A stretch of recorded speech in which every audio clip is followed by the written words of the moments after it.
So I want to thank everybody for coming here today. This is certainly an exciting announcement for GoGo. Here to kick things off are GoGo's President and CEO, Michael Small, and GoGo's Chief Technology Officer, Anand Chari. Michael? Thank you, Steve. Welcome everybody to this momentous day for GoGo and the future of global in-flight communications. We are aircraft communication service provider. That's what we do. We try to find the best network solutions for our airline partners. We will invent them ourselves. We'll search the world for the best possible solutions. As a result, GoGo has the widest suite of technology solutions for our airline partners. And today we actually have 4,000 aircraft on our air-to-ground solution. We have 5,000 aircraft using satellite solutions. That is nearly a quarter of all the commercial and business aircraft in the world that are using some sort of GoGo solution. What we are here to do today is to tell you the latest addition to our portfolio of technology solutions. We call that 2KU. And what 2KU will do will usher in a new era of global in-flight connectivity. This sets a new bar. It opens up a world of possibilities for our airline partners. I will briefly explain what the benefits of 2KU are, and then I'll have Anand go through them in more detail and give you a little more information on how it actually works. But the reason we like 2KU and we think it's going to be a world beater is, first, it's fast. 70 megabits a second today, and it will grow in speed as new satellites get launched to over 100 megabits. Second, it's cheaper. It's twice as spectrally efficient. It will cut the cost in half. It'll be much more affordable bandwidth to the sky.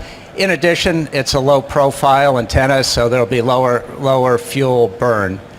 It also has superior coverage to anything out there right now. It relies on many dozens of KU satellites, but it eliminates the challenge of skew angle in tropical regions. So that means way more square miles, millions more square miles of the Earth's surface will be covered by this solution than any other. It's also a tremendous solution for broadcast live television applications. We also think it's a very reliable and redundant solution based on a lot of proven technology, existing satellites, existing antenna designs that's been used elsewhere in the world. So we are thrilled with this solution. We think it will unleash the global solution for in-flight connectivity for airlines around the world. And now we're going to unveil this, and then I'll turn it over to Anand to take you through some of the more details. Okay, thank you, Michael. Let's do this first. On the same side, and talk. On the same side, okay. On the same side. Okay. Just Doug. Okay. Thank you, folks. All right, can you hear me? All right, great. Thank you, Michael. So I will cover first the feature of this antenna and then go into some of the benefits. As you can see, 2KU, it's very similar to what we revealed at the Apex show last summer in Long Beach. And the GTO, ground to orbit technology that we revealed last year used a KU band receive only antenna. So you had one of these antennas, and the 2KU is a global solution. The ground to orbit uses a KU band for receive only and uses a combination of air to ground and KU band, and that is applicable to the North American market. When you go outside the North American market, since you don't have the air to ground link, we have to rely on satellite link, and we do the both receive and transmit using two antennas in this 2KU network or 2KU solution. And the principal advantage of this comes from the spectral efficiency of these antennas. The antenna, they are up to 2 times spectrally efficient, meaning for a given bandwidth or a given spectrum, you could pump twice the data rate using this antenna compared to any other competing solutions in the marketplace today. And that translates into more bandwidth for less cost. It translates into better customer experience. And not only does it provide the 2 times spectral efficiency, the spectral efficiency and the benefit becomes even more dramatic in the tropical regions or the equatorial regions, where competing solutions degrade in performance significantly because of what's called the high skew angle region. The competing solutions have difficulty focusing the energy or the signal just to the desired satellite and not spill over to the adjacent satellites. This solution excels at that, and there's a dramatic difference in performance, an order of magnitude difference in performance in the tropical region because of that. And what we did using this antenna, we did a demonstration in the US using one of our current satellites, and that's where we demonstrated 70 megabit per second. So the key about 70 megabit per second is you got to consider the satellite that was used, and you got to consider the region in which the test was done. So competing solutions under the same conditions will produce probably 30 to 40 megabit per second, and we did about twice as much. And with today's satellites, we are able to do this. The satellite companies are launching more efficient, better satellites, higher capacity satellites. The 2 times spectral efficiency translates to the newer satellites as well. So if it's 2 times more efficient compared to the competing solutions today, it remains 2 times more efficient compared to competing solutions even in the future. And the third advantage, I would say, is it's TV friendly. So whenever you can transmit large amounts of data at a more efficient way, you could do streaming, you could do TV, you could do broadcast TV, you could do IPTV. So it's the most TV friendly solution in the marketplace. And going away from the spectral efficiency and the performance and the passenger experience, thinking about it from an airline perspective, I want to highlight 2 benefits. One, as you all see, it's a very low profile. The height of the antenna itself is about 4.5 inches. If you include the radome, it's about 6.5 inches.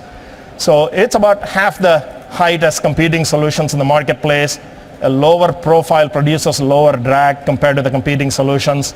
Lower drag results in less fuel burn and fuel savings. And Michael touched upon the redundancy aspect of it.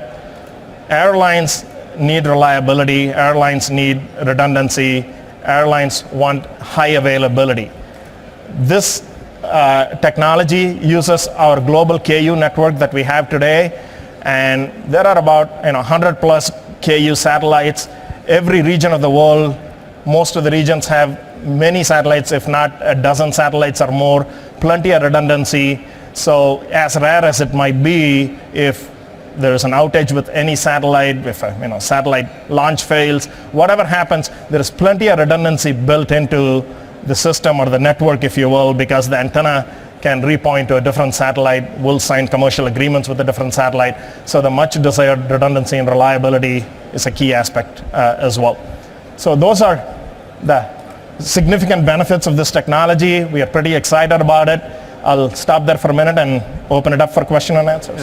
Before we take your questions, I'd also like to add that JAL expects to be among the first to trial our 2KU product.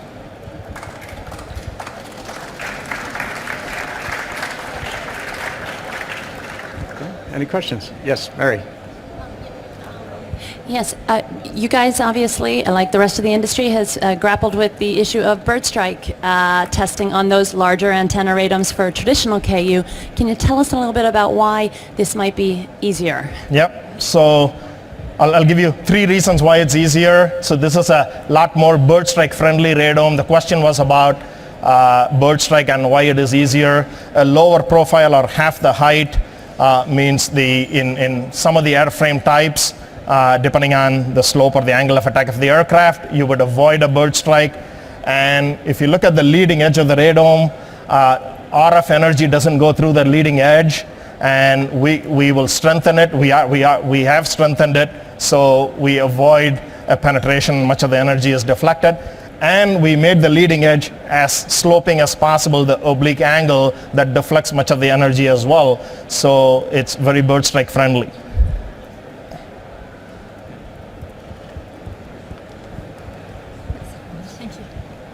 Victoria Moores with ATW. You mentioned that you've already performed some trials using this in the US. Can you give us some information about when those trials took place and what they involved? So the trials took place around the GTO, the ground to orbit announcement last September. That was using the receive-only antenna. We did the trial. We essentially tested the link speed from the satellite to the aircraft, and that's when we demonstrated 70 megabit per second. And do you have further trials plans to demonstrate different speeds? Absolutely. I mean, with newer satellites coming up, we will have trials and we'll be announcing, the higher speeds down the road. It is a phased array antenna, but it's also electromechanically steered. So there are a couple of discs inside this that rotate, and that's how you steer the beam and point towards the desired satellite. So, Steve Nichols, Get Connected. Two questions. What's the uplink speed, and have you thought of combining this with ATG, so you could use ATG and KU or GTO over the US, and then total KU everywhere else? Correct. The GTO uses the receive-only antenna and ATG. So that is the GTO solution. It is a hybrid solution. And this is a global solution where ATG is not available.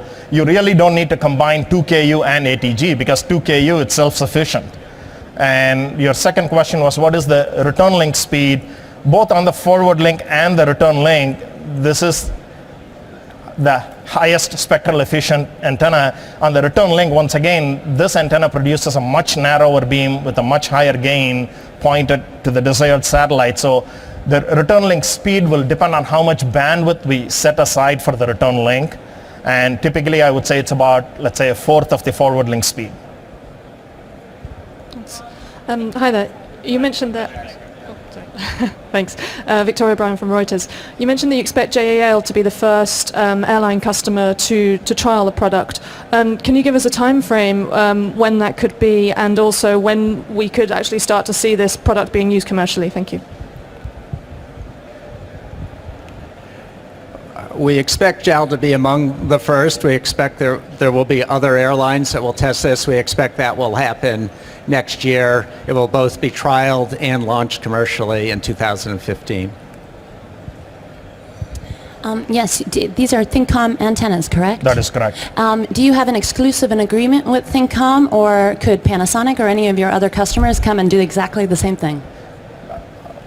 You want me to answer? Okay. Yeah, we do have an exclusive agreement with ThinkCom. So this is a solution that's proprietary to Gogo.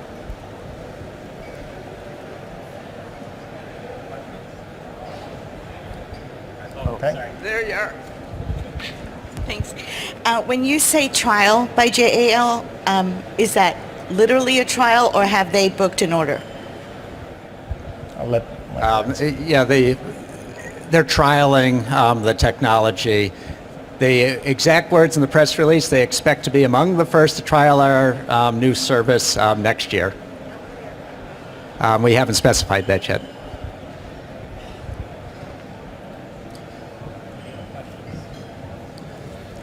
All right, well, thank you very much for ushering in the new era of global in-flight communications. Thank you.